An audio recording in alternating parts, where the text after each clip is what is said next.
اللہ نے فرمایا کہ جن کو جو میرے راستے میں قتل ہو گئے ان کو تم مردہ مت کہو، بل احیاء ولکن لا تشعرون، بلکہ وہ زندہ ہیں، تمہیں ان کی حیات کا شعور نہیں ہے۔ تو آپ ان کے حیات پر بحث کرتے ہیں کہ وہ زندہ ہیں یا نہیں۔ آپ کہتے ہیں زندہ ہیں، تو کیسے زندہ ہیں؟ زندہ تو کھاتا پیتا ہے، سانس لیتا ہے، چلتا پھرتا ہے، بات کرتا ہے۔ تو ہم تو یہ کہتے ہیں کہ سورج زندہ ہے، سورج موجود ہے، سورج کی موجودگی کی دلیل یہ ہے کہ تابانی ہو، آپ دیکھ رہے ہو، وہ چمک رہا ہو، ذوفشانی کر رہا ہو، یہ سب کچھ کر رہا ہو تو سورج کے وجود پر آپ دلیل دے سکتے ہیں۔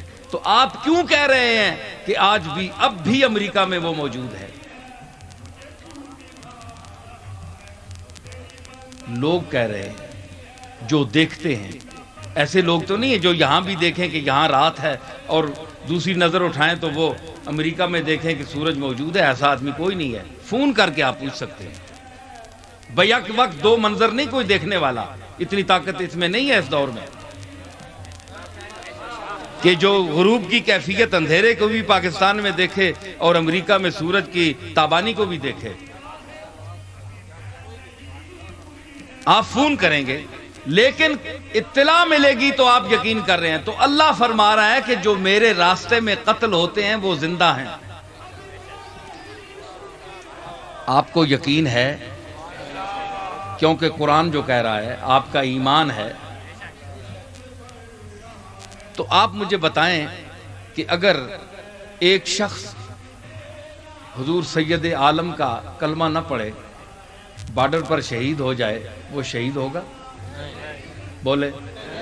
ثابت ہوا کہ جس ذات کی وجہ سے اس کو یہ مرتبہ ملا شہادت کا،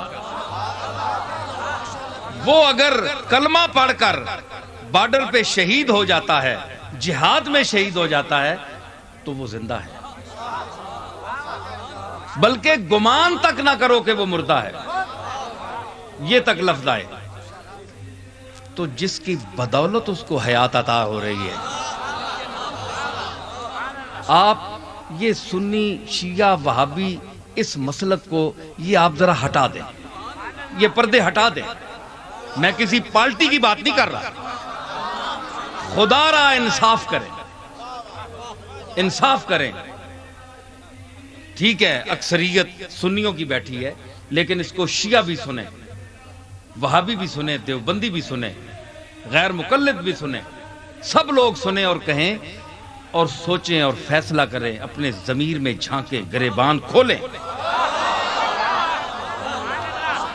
کہ جس کے صدقے میں مرتبہ شہادت اسے مل رہا ہے، جس کا کلمہ پڑھنے کے طفیل مل رہا ہے۔ پھر میں ایک جملہ دوہرا دوں کہ شہید سارے معصوم ہوتے ہیں؟ وہ فسق و فجور سے پاک ہوتا ہے جو شہید ہو جائے؟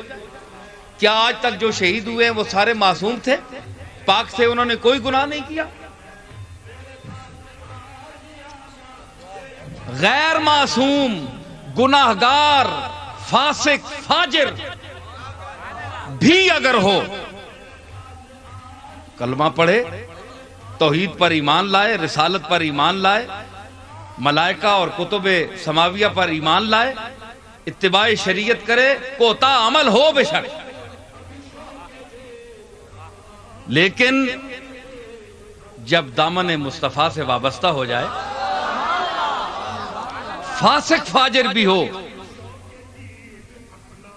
کوئی اس نے دنیا کا گناہ نہ چھوڑا ہو، یا تو اللہ کہتا ہے نا کہ معصوم ہو، پاک ہو، وہ شہادت، وہ شہید ہوگا، یا وہ عصمت، نہیں، کوئی قید نہیں ہے، کسی کتاب میں نہیں یہ آیا۔ فاسق فاجر ہو، ساری عمر گناہ کرتا رہا، لیکن وہ جہاد میں شہید ہو گیا، ظاہر ہے کہ وہ مومن تھا، شہید ہو گیا، فرمایا بل احیاء، بلکہ وہ زندہ ہے۔ کہاں گیا اس کا گناہ؟ ساری بدکاری کی زندگی کہاں گئی؟ ایک لمحے نے بدل دیا۔ تو آپ غور کریں کہ ہم جس کی حیات کی بات کرتے ہیں، ہم جس ذات عالی کی حیات کی بات کرتے ہیں، وہ معصوم بھی ہے، معصوم بھی ہے، بلکہ سید المعصومین ہے، معصوموں کا بادشاہ ہے، سید الانبیاء والمرسلین ہے، فخر الاولین والآخرین ہے، شفیع المذنبین ہے۔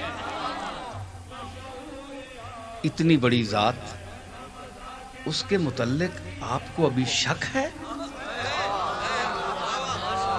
سورج کی مثال بھی آپ کے سامنے ہے، فاسق فاجر شہید کی بھی مثال آپ کے سامنے ہے، اور ایک معصوم ذات جو سید الاولین والآخرین